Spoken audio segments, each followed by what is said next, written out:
مساء الفل يا شباب، معاكم عمر عبد الرحيم واهلا وسهلا بكم في فيديو جديد. والفيديو النهارده الحقيقه مختلف تماما عن كل الفيديوز اللي كانت قبل كده. النهارده هنتكلم في موضوع خاص بالطب الصيني، وهو مرتبط بمسلسل تم عرضه على قناه سيترس بتاريخ 5/12 و17/12/2023.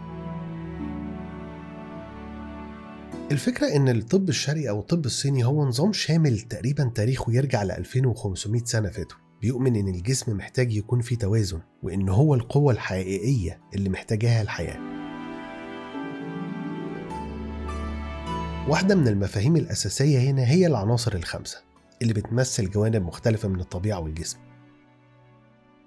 والعناصر دي هي الخشب والنار والأرض والمعادن والمية، كلهم مترابطين مع بعض وبيأثروا ببعضهم. جانب تاني من الطب الصيني هو استخدام الإبر، وهو عن طريق إدخال بعض الإبر في نقاط معينة في الجسم، وبيؤمنوا بأن ده بيساعد تدفق الطاقة للجسم، واستخدموها لقرون طويلة جدا. شق تاني بيتكلموا عنه هو الطب العشبي. الأطباء بيستخدموا مجموعة واسعة جدا من النباتات والمكونات الطبيعية، وبيعملوا بيها مناهج كاملة مخصصة بيسدوا بيها الفجوات الطبية واحتياجات الفرد. أحيانا تلاقي لعيبة رياضيين بيظهر على أجسامهم علامة تحس إنها دائرية شوية. عمرك سألت نفسك إيه العلامة دي؟ دي ناتجة عن علاج الحجامة، وهي تقنية قديمة جدا مش جديدة، بتستخدم عن طريق إن إحنا بنحط كوباية على جسم شخص في مناطق معينة في جسمه، ويكون في نوع من أنواع السخونية أو الدفء فوق الكوباية دي، عشان يبتدي إن هو يشفط أو يشد الجلد ناحيته عشان يساعد على تدفق الدم وتعزيز الشفاء، وكمان يطلق السموم أو يطرد السموم.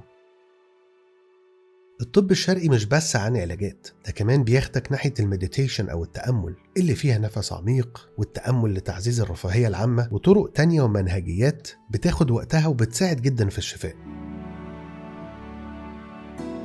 يوم بعد يوم بيعدي وبنشوف إن الطب الشرقي بيكسب اعتراف عالمي من وقت للتاني، ومبادئه كلها بيتم استخدامها في الطب الحالي.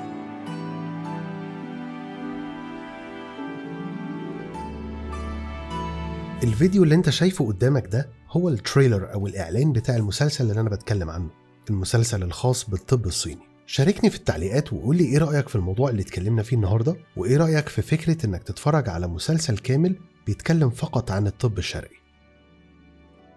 Thank you very much for watching، واشوفكم الفيديو جاي.